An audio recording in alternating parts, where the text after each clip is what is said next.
Jacques Villeneuve tacle sévèrement McLaren pour leur faiblesse, et voilà. Ah, Jacques, il montre de la faiblesse. En somme, il ne montre pas la force que Red Bull affiche année par année. C'est comme s'ils avaient peur d'être agressifs pour tenter de gagner le championnat des pilotes. Ils ont peur de s'opposer à Piastri, c'est vraiment étrange. McLaren savait que c'était qu'une question de tour avant que Norris ne dépasse Piastri, avec la différence de pneus. C'était évident, sûr à 100%, qu'il passerait devant.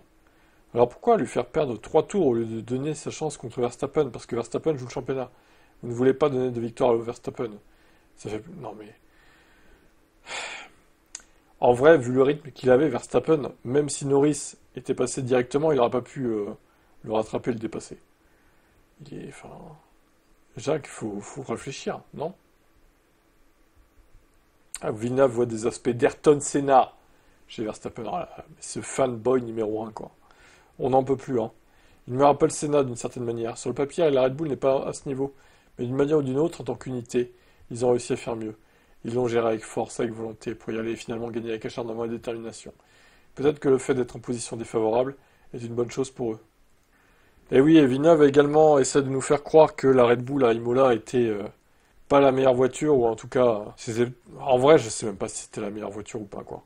Moi, j'aurais tendance à dire quand même que elle était au moins à égalité avec la McLaren, à Imola. Mais on sait que ça change d'un circuit à l'autre. Et ça, il l'a pas compris, Villeneuve, visiblement. Il ne l'a pas compris, Jacques. Faut lui faire un dessin. Il comprend rien, Jacques. Hein. Ah là là. Il changera jamais, ce monsieur. Hein. Marco fait une révélation surprenante sur le contrat de Verstappen. Hein. Alors, qu'est-ce qu'il a à dire, lui, encore, là? Marco a été interrogé par OE24 après le Grand Prix à Imola. Si la clause de sortie dans le contrat de Verstappen pourrait actuellement être affectée par le classement de lui-même en fin de saison. Ce n'est pas lié au championnat du monde. Marco a également été interrogé pour savoir si de telles victoires aident Verstappen à prendre la décision de continuer à courir pour Red Bull. D'abord, nous verrons si nous pouvons gagner le championnat. Ensuite, nous verrons plus loin. Il reste à voir si Verstappen peut devenir champion du monde cette année. Si c'était seulement Imola, le prochain Grand Prix pourrait être très différent. Ok, bon. Alors, qu'est-ce qu'il faut comprendre là-dessus, quoi? C'est pas lié au championnat du monde. Donc ça veut dire que le classement de Verstappen ne fait pas partie des clauses dans son contrat, en fait. Ce serait plutôt le classement constructeur, alors. Ce qui veut dire que Tsunoda va pourrir Red Bull, et du coup, indirectement, va peut-être avantager Max Verstappen pour pouvoir quitter l'équipe, même si, bon, pour l'instant, ils sont pas hyper loin encore de leurs concurrents directs. Bon, McLaren, si, mais ils sont toujours P3 derrière McLaren, derrière Mercedes, donc au final, voilà, c'est pas si catastrophique Red Bull. À voir comment ça va évoluer. Sainz admet que Williams ne sera plus développé en 2025. Pourtant, il y a un énorme potentiel là. Ça, c'est peut-être une erreur de Williams, ouais. J'avoue, la voiture a l'air bien quand même. Hein. Là, il y a une très bonne base, quoi. Qu'on avait vu, de toute façon, aussi aux essais hivernaux. Hein. Williams ne luttera pour aucun championnat, mais je crois vraiment que Williams a le potentiel de lutter pour des victoires de course et des championnats à l'avenir.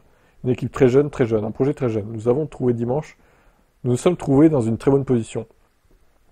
Nous étions plus rapides qu'eux à Miami, que Ferrari. Nous sommes plus rapides qu'eux aujourd'hui. Nous ne les avons pas battus à Miami. De mon côté, on ne les a pas battus aujourd'hui. On doit apprendre de tout ça et les battre à l'avenir. J'étais plus rapide tout le week-end qu'eux. Comme je l'ai dit, il vaut mieux apprendre cette année.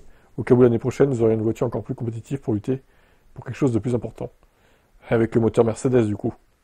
En même temps, nous devons voir des progrès cette année. Il y a déjà beaucoup de points que nous abandonnons de mon côté le dimanche. Que pour une quelconque raison du côté d'Alex, il fait vraiment bien sur l'exécution.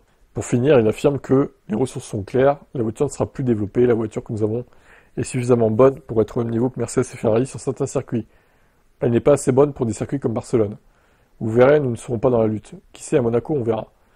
Ce que nous devons améliorer, c'est l'exécution lors des week-ends. Et quand nous avons une voiture compétitive comme à Imola ou Miami, nous devons nous assurer d'obtenir les 5 premières, les 4 premières places, parce que potentiellement nous aurions pu avoir aujourd'hui ces places-là.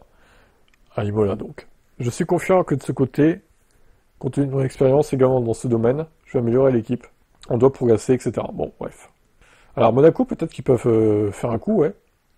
Ça serait incroyable qu'ils devancent encore Ferrari à Monaco. Hein. Mais c'est faisable. Hein. En vrai, pour eux, c'est possible. Hein. Qu'ils soient 7, 8e, voire même 6, 7e peut-être. À voir ce que fera Aston Martin. S'ils referont le miracle en qualif d'Imola, je pense pas, mais on verra. Ouais, ciao.